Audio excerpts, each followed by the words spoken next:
السلام علیکم ورحمۃ اللہ وبرکاتہ۔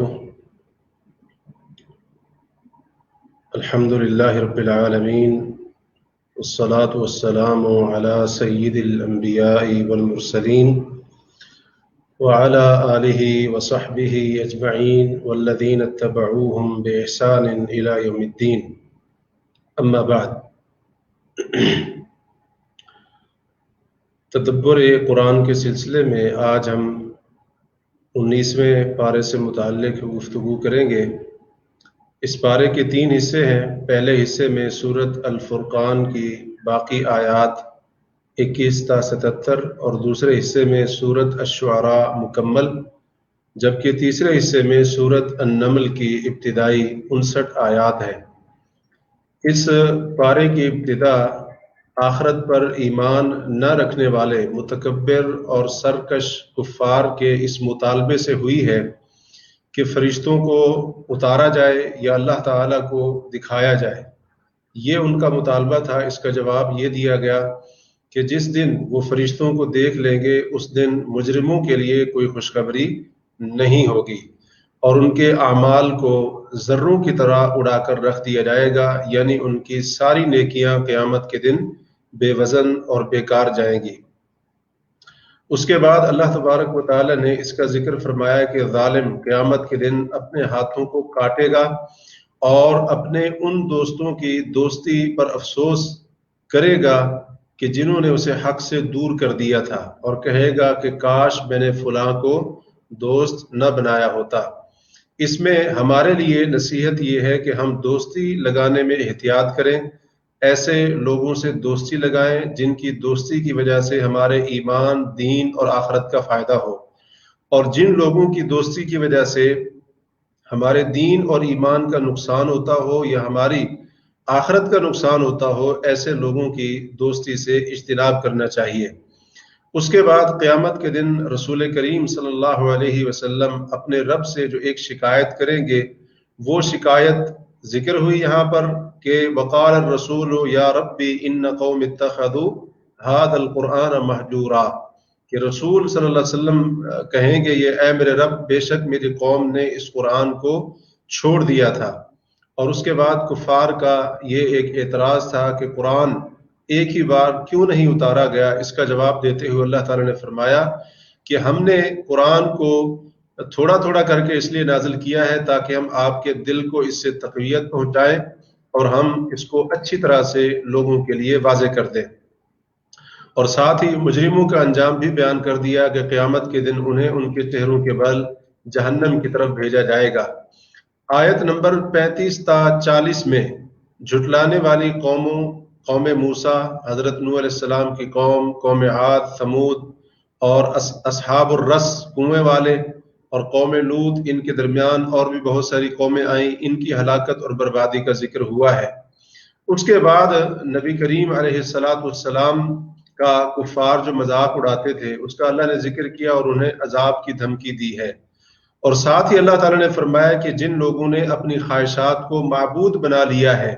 وہ بہت ہی کم سمجھنے والے ہوتے ہیں، وہ جانوروں سے بھی زیادہ بھٹکے ہوئے اور گمراہ ہوتے ہیں۔ اللہ رب العالمین نے آیت نمبر 45 تا 62 میں اپنی وحدانیت کے بہت سارے دلائل بیان کیے ہیں۔ ایک دلیل یہ بیان کی کہ سائے کو لمبا کرنا اور پھر اسے کم کر دینا، اسے سکیڑ دینا۔ دوسری دلیل رات کو لباس بنایا اور نیند کو تمہارے لیے سکون کا ذریعہ بنایا اور دن کو کام کاج کے لیے بنایا۔ تیسری دلیل بارش سے پہلے خوشخبری دینے والی ہوائیں اللہ تبارک و تعالیٰ بھیجتا ہے، یعنی بارش سے پہلے جو آہستہ آہستہ چلنے والی ٹھنڈی ہوائیں ہوتی ہیں تو اس سے لوگ خوش ہو جاتے ہیں کہ اب بارش برسنے والی ہے۔ چوتھی دلیل بنجر زمین کو زندہ کرنے اور جانوروں انسانوں کو پانی پلانے کے لیے اللہ تعالیٰ نے آسمان سے پاک صاف ستھرا پانی نازل فرمایا۔ پانچویں دلیل میٹھے اور کھارے نمکین سمندر کو اللہ تعالیٰ نے ملا دیا اور دونوں کے درمیان رکاوٹ ڈال دی ہے، پردہ ڈال دیا ہے، یعنی وہ دونوں ایک دوسرے سے ملتے نہیں ہیں۔ تو یہ اللہ تعالیٰ کی قدرت کی دلیل ہے کہ دونوں سمندر ایک ساتھ ہی بہہ رہے ہیں، دونوں پانی ایک ساتھ ہی بہہ رہے ہیں، لیکن اللہ تعالیٰ کے حکم سے وہ بغاوت اور سرکشی نہیں کرتے، دونوں کا پانی آپس میں مکس نہیں ہوتا، ملتا نہیں ہے۔ چھٹی دلیل، اللہ تعالیٰ نے انسان کو پانی سے پیدا کیا اور اس کے نسبی یعنی اس کے جو نسب کی وجہ سے رشتے ہیں وہ اور سسرالی رشتے بھی اللہ تعالیٰ نے اس کے بنائے ہیں۔ اور 7ویں دلیل، آسمان میں اللہ تعالیٰ نے برج، سورج اور روشن چاند بنایا۔ 8ویں دلیل، دن اور رات کو ایک دوسرے کے پیچھے آنے والا بنایا تاکہ جو انسان عبرت حاصل کرنا چاہے، اللہ کا شکر ادا کرنا چاہے، وہ اس سے نصیحت پکڑ سکے۔ تو اللہ رب العالمین نے اس دوران مشرکین کے معبودوں کے باطل ہونے کا بھی ذکر فرمایا کہ وَيَعْبُدُونَ مِن دُونِ اللَّهِ مَا لَا يَنفَعُهُمْ وَلَا يَضُرُّهُمْ، کہ وہ اللہ کے سوا ان کی عبادت کرتے ہیں جو انہیں فائدہ نہیں دیتے اور انہیں نقصان بھی نہیں دیتے ہیں۔ ساتھ ہی مشرکین اللہ کے نام رحمان کا جو انکار کرتے تھے تو اس کا بھی ذکر کیا کہ جب ان کو کہا جاتا ہے کہ رحمان کو سجدہ کرو تو وہ کہتے ہیں وَمَن رحمان، رحمان کون ہے؟ اور پھر ان کی نفرت کا اظہار بھی جو ہوتا تھا، اللہ نے اس کا بھی ذکر یہاں پر کیا ہے۔ اور اس کے ساتھ نبی صلی اللہ علیہ وسلم کی نبوت کو بھی ثابت کیا گیا۔ آپ کو یہ حکم ہوا کہ آپ اس زندہ کے اوپر توکل کریں جو مرنے والا نہیں ہے، اور آپ اللہ تعالیٰ کی حمد اور تسبیح بھی بیان کریں۔ اس کے بعد اللہ تعالیٰ کے جو خاص بندے ہیں، رحمان کے جو خاص بندے ہیں، ان کے کچھ اوصاف یہاں پر بیان کیے گئے ہیں۔ یہ جو رحمان کے بندوں کی خوبیاں بیان کی گئی ہیں، ہمیں چاہیے کہ ہم ان اوصاف کو اپنے اندر پیدا کریں تاکہ ہم اپنے رب کے محبوب اور پیارے بندے بن سکیں۔ پہلی خوبی کہ وہ زمین پر آرام سے چلتے ہیں، یعنی عاجزی کے ساتھ چلتے ہیں، تکبر کرتے ہوئے نہیں چلتے۔ دوسری خوبی، جاہل جب انہیں مخاطب کرتے ہیں تو وہ ان کی جہالت کا جواب دینے کی بجائے وہ انہیں سلامتی والی بات کہتے ہوئے نکل جاتے ہیں، یعنی وہ ایسی بات نہیں کرتے کہ جس سے وہ خود گناہ کے اندر پڑ جائیں، یا جاہلوں کو ان کی جہالت اور اذیت کا جواب جہالت اور اذیت سے دیں، ایسا نہیں کرتے ہیں، بلکہ وہ اپنے دامن کو بچا کر نکل جاتے ہیں۔ تیسری خوبی، وہ سجدے اور قیام کی حالت میں راتیں گزارتے ہیں۔ چوتھی خوبی، جہنم اور اس کے عذاب سے اللہ کی پناہ طلب کرتے ہیں۔ پانچویں خوبی، مال خرچ کرنے میں میانہ روی اختیار کرتے ہیں، مطلب بخل بھی نہیں کرتے اور فضول خرچی بھی نہیں کرتے ہیں۔ چھٹی خوبی، کبیرہ گناہوں، شرک، قتل اور زنا سے اجتناب کرتے ہیں، اور یہاں پر ان کاموں کے کرنے والوں کے لیے 2 گنے عذاب اور جہنم کی رسوائی کا بھی ذکر ہے۔ یعنی جو بندہ یہ کام کرتا ہے، خاص طور پر شرک ہے، قتل ہے، زنا ہے، تو اس کے لیے فرمایا عذاب کو 2 گنا کر دیا جائے گا اور وہ جہنم کے اندر رسوا کر کے ڈالا جائے گا۔ لیکن ساتھ ہی اللہ تعالیٰ نے سچی توبہ اور اس کا فائدہ بھی ذکر کیا ہے کہ سچی توبہ اور خالص توبہ کی وجہ سے اللہ تعالیٰ برائیوں کو بھی نیکیوں میں بدل دیتا ہے، لیکن شرط یہ ہے کہ بندہ توبہ کرنے میں سچا ہو۔ اور 7ویں خوبی اور صفت رحمان کے بندوں کی یہاں پر یہ بیان ہوئی کہ وہ باطل اور اہل باطل کی مجالس میں حاضر نہیں ہوتے ہیں۔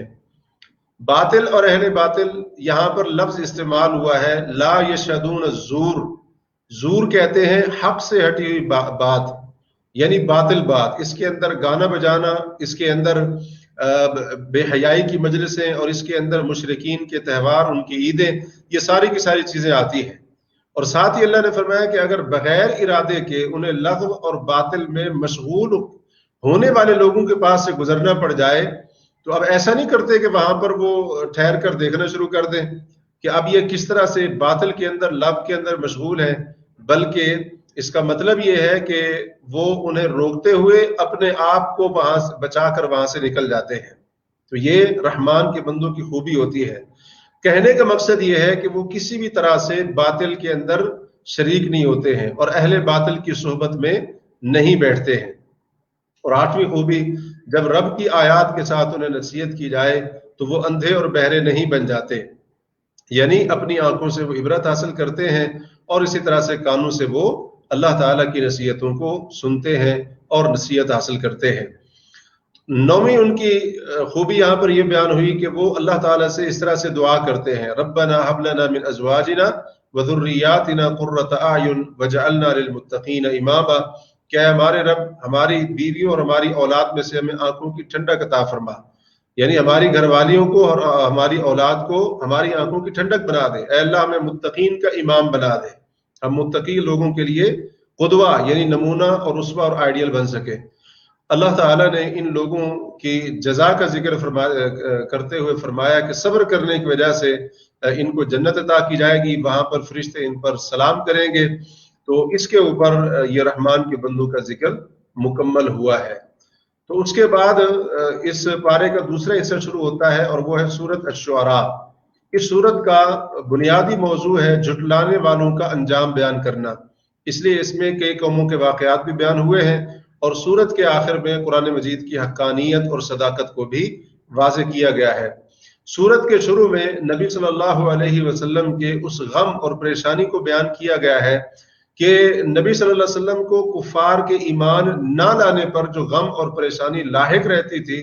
اللہ تعالیٰ نے اس کا ذکر فرمایا ہے. اور پھر مشرکین کی حالت بھی بتائی کہ وہ جو بھی وحی آتی ہے, اللہ کی طرف سے نصیحت آتی ہے, اس سے وہ اعراض برتتے ہیں. اور اس کے بعد اللہ تعالیٰ نے ان کی تکذیب اور جھٹلانے پر ان کو دھمکی بھی دی ہے. اس کے بعد حضرت موسیٰ علیہ السلام کا قصہ بڑی تفصیل کے ساتھ بیان ہوا ہے. حضرت موسیٰ علیہ السلام کا فرعون کو دعوت دینا, معجزات دکھانا, فرعون کا اسے جادو کہہ کر جادوگر اکٹھے کر کے ان کے ساتھ مقابلہ کرانا, جادوگروں کا ایمان اور دین حق پر ان کی استقامت, یہ ساری باتیں ذکر ہوئی ہیں جیسا کہ سورۃ اعراف اور سورۃ طٰہٰ میں پہلے تفصیل گزر چکی ہے. اس کے بعد بنی اسرائیل کے راتوں رات مصر سے نکلنے پر فرعون کا اپنے لشکر کے ہمراہ ان کا پیچھا کرنے کا ذکر ہوا ہے. جب پیچھا کرتے کرتے وہ بالکل قریب پہنچ گئے حضرت موسیٰ علیہ السلام اور ان کے ساتھیوں کے, تو موسیٰ علیہ السلام کے ساتھیوں نے کہا انا لمدرکون, کہ ہم تو پکڑے گئے. یعنی فرعون بالکل سامنے ہے اور وہ تو ہمارا پیچھا کرتے ہوئے آ رہا ہے اور سمندر ہمارے آگے ہے. مطلب یہ ہے کہ آگے جانے کا راستہ نہیں اور پیچھے سے فرعون ہمارے سروں کے اوپر کھڑا ہے, ہم تو پکڑے گئے, مارے گئے, اب ہماری ہلاکت اور موت یقینی ہے. اس پر حضرت موسیٰ علیہ السلام نے بڑے ہی یقین سے فرمایا تھا کلا ان معی ربی سیہدین, ہرگز نہیں, بے شک میرے ساتھ میرا رب ہے, ان قریب وہ مجھے راستہ دکھائے گا اور میری رہنمائی کرے گا. اور پھر ایسے ہی ہوا, اللہ تعالیٰ نے حضرت موسیٰ علیہ السلام کو حکم دیا, انہوں نے اپنا عصا سمندر پر مارا, سمندر دو حصوں میں تقسیم ہو گیا, اور اس طرح سے تقسیم ہو گیا کہ ایک حصہ اللہ فرماتے ہیں جیسے بہت بڑا پہاڑ ہو, اس طرح سے نظر آ رہا تھا. بنی اسرائیل کو نجات ملی اور فرعون اپنے لشکروں سمیت اسی پانی کے اندر غرق ہو گیا. اس سے ہمیں یہ سبق دیا جا رہا ہے کہ ہمیں اللہ تعالیٰ کے اوپر مکمل بھروسہ اور توکل ہونا چاہیے. اگر بندہ مصیبت کے اندر اس طرح سے گھرا ہوا ہے کہ اس کو نکلنے کا, بچنے کا کوئی راستہ نظر نہیں آ رہا ہے, تب بھی اسے اللہ کی ذات کے اوپر مکمل اعتماد اور توکل ہو کہ میرا رب مجھے ضرور بچائے گا. اگرچہ بچنے کا کوئی راستہ نظر نہیں آ رہا ہے, لیکن اللہ رب العالمین ضرور کوئی نہ کوئی سبب پیدا فرمائے گا اور کوئی نہ کوئی راستہ نکال کر اللہ تعالیٰ مجھے اس مصیبت سے نجات دے گا. یہ بڑا ہی اہم درس اور بڑا اہم سبق اس واقعے سے ہمیں مل رہا ہے. اور اللہ تعالیٰ نے پھر واقعتاً راستہ بنایا, سبب پیدا کیا. سمندر کو اللہ تعالیٰ نے دو حصوں کے اندر تقسیم کر کے وہاں پر خشک راستہ حضرت موسیٰ علیہ السلام اور ان کی قوم کے لیے پیدا فرما دیا. اسی طرح سے اس واقعے سے ہمیں یہ بھی سبق سیکھنا چاہیے کہ ایک مسلمان کو, مومن کو اللہ کے وعدوں پر پکا یقین ہونا چاہیے, اللہ کے وعدوں پر پختہ یقین ہونا چاہیے, اور اس یقین کے اندر کسی بھی صورت میں کمزوری یا کمی نہیں آنی چاہیے, جیسا کہ حضرت موسیٰ علیہ السلام کے یقین کا ذکر ہوا ہے. اس کے بعد حضرت ابراہیم علیہ السلام کا اپنی بت پرست قوم کو خالص اللہ کی توحید کی دعوت دینے کا ذکر ہے. اس مقام پر حضرت ابراہیم علیہ السلام نے رب العالمین کا تعارف اس طرح سے کرایا کہ رب العالمین وہ ہے جس نے مجھے پیدا کیا, وہ مجھے ہدایت دیتا ہے, وہ مجھے کھلاتا اور پلاتا ہے, جب بیمار ہو جاتا ہوں تو مجھے شفا دیتا ہے, اور وہ مجھے مارے گا پھر زندہ کرے گا, اور جس سے مجھے امید ہے کہ وہ بدلے کے دن, قیامت کے دن میری غلطیوں کو بخش دے گا. تو یہ حضرت ابراہیم علیہ السلام نے یہاں پر ان باتوں کا ذکر کر کے اللہ رب العالمین کا تعارف کرایا ہے. اور ساتھ ہی حضرت ابراہیم علیہ السلام کی دعاؤں کا ذکر کیا ہے کہ انہوں نے اللہ سے دعا کی کہ یا اللہ مجھے اپنے نیک بندوں کے ساتھ ملا دے, مجھے جنت کے وارثوں میں سے بنا دے, اور اے اللہ اس دن مجھے رسوا نہ کرنا کہ جس دن لوگوں کو دوبارہ زندہ کیا جائے گا۔ یہاں پر ایک بات بڑی قابل غور ہے، اللہ تعالیٰ نے فرمایا ابراہیم علیہ السلام کی دعا کا ذکر کرتے ہوئے، قیامت کا ذکر کرتے ہوئے، یوم لا ينفع مال ولا بنون الا من اتى اللہ بقلب سلیم، کہ اس دن مال اور اولاد بیٹے فائدہ نہیں دیں گے سوائے اس بندے کے جو اللہ کے پاس قلب سلیم لے کر آئے گا۔ قلب سلیم یعنی وہ دل جو صاف ستھرا اور پاک ہو، شرک سے، بدعات سے، کفر سے، شکوک و شبہات سے، حرام اور ناجائز خواہشات سے، حسد، بغض، نفرت، عداوت، اس قسم کے جذبات سے جو دل پاک ہوگا، تو جو انسان ایسا دل لے کر آئے گا تو یہ قلب سلیم، صاف ستھرا پاکیزہ دل اس کو فائدہ دے گا، ورنہ انسان کا مال، انسان کے بیٹے اور دنیاوی جاہ و جلال، شان و شوکت، یہ چیزیں قیامت کے دن کوئی فائدہ نہیں دیں گی۔ اس کے بعد جنت کو متقی لوگوں کے لیے قریب کر دیا جائے گا، اور جہنم کا بھی ذکر ہوا، اور جہنمی آپس میں جہنم کے اندر جھگڑے کے اللہ تعالیٰ نے وہ تذکرہ بھی فرمایا ہے، اور جن کو شریک بناتے تھے اللہ تعالیٰ کا، ان سے کہیں گے کہ ہم تمہیں رب العالمین کے برابر کرتے تھے۔ اس سے معلوم ہوا کہ وہ اپنے معبودوں کو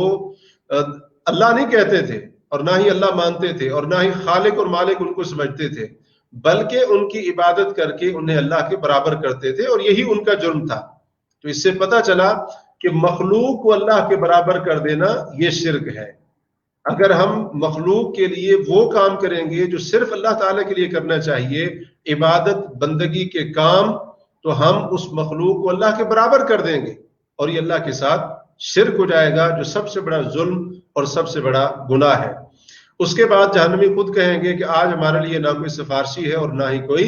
قریبی دوست ہے، کاش ہمیں ایک بار دنیا میں لوٹا دیا جاتا تو ہم بھی مومن بن جاتے۔ اس کے بعد حضرت نوح علیہ السلام، ان کی قوم کا قصہ بیان ہوا،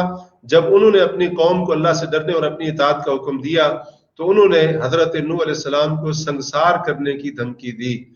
اور پھر حضرت نوح علیہ السلام اور ان پر ایمان لانے والوں کو اللہ تعالیٰ نے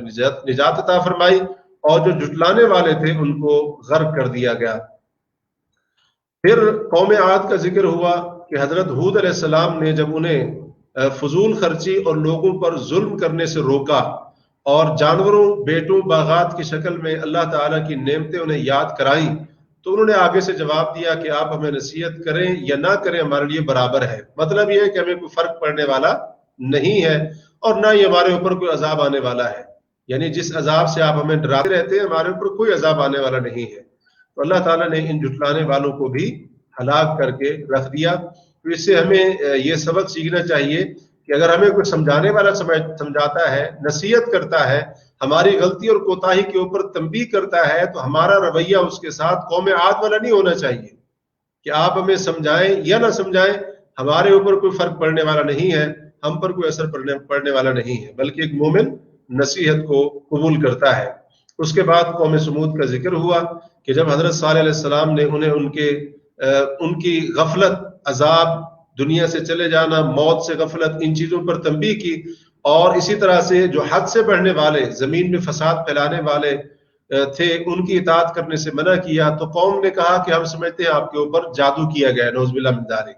اور ساتھ ہی نشانی کا مطالبہ کیا گیا، اونٹنی بطور نشانی انہیں دی گئی، جس کو انہوں نے قتل کر دیا تو انہیں عذاب نے پکڑ لیا۔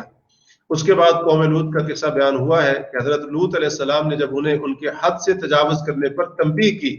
حد سے تجاوز یعنی ہم جنس پرستی کے اوپر انہیں تنبیہ کی، تو انہوں نے ان کو نکالنے کی دھمکی دے دی کہ ہم آپ کو اپنے علاقے سے، بستی سے نکال دیں گے۔ حضرت لوط علیہ السلام نے اللہ تعالیٰ سے نجات کی دعا کی، اللہ نے ان کی دعا قبول فرمائی، انہیں اور ان پر ایمان لانے والوں کو اللہ تعالیٰ نے بچا لیا، اور ان کی قوم پر بڑی بری بارش برسائی گئی، اور ہلاک ہونے والوں میں حضرت لوط علیہ السلام کی بیوی بھی شامل تھی۔ اس کے بعد ایکا والوں کا ذکر ہوا ہے۔ قوم شعیب کو ایکا والے کہا گیا ہے، اور ایکا ایک بڑے درخت یا درختوں کے جھنڈ کو کہا جاتا ہے، اور یہ قوم اس درخت یا درختوں کے اس جھنڈ کی عبادت کرتی تھی۔ تو مفسرین کے قول کے مطابق مدین کے اطراف میں، یعنی مدین کی جو بستی تھی اس کے کنارے پر یا اس سے تھوڑا ہٹ کر یہ رہنے والے لوگ تھے جو درختوں کی عبادت میں مبتلا تھے۔ تو حضرت شعیب علیہ السلام کو انہیں دعوت دینے کے لیے ان کی طرف بھیجا گیا۔ اس سے یہ پتہ چلا کہ درختوں کی عبادت جائز نہیں ہے، اور درختوں کی تعظیم یا انہیں متبرک سمجھنا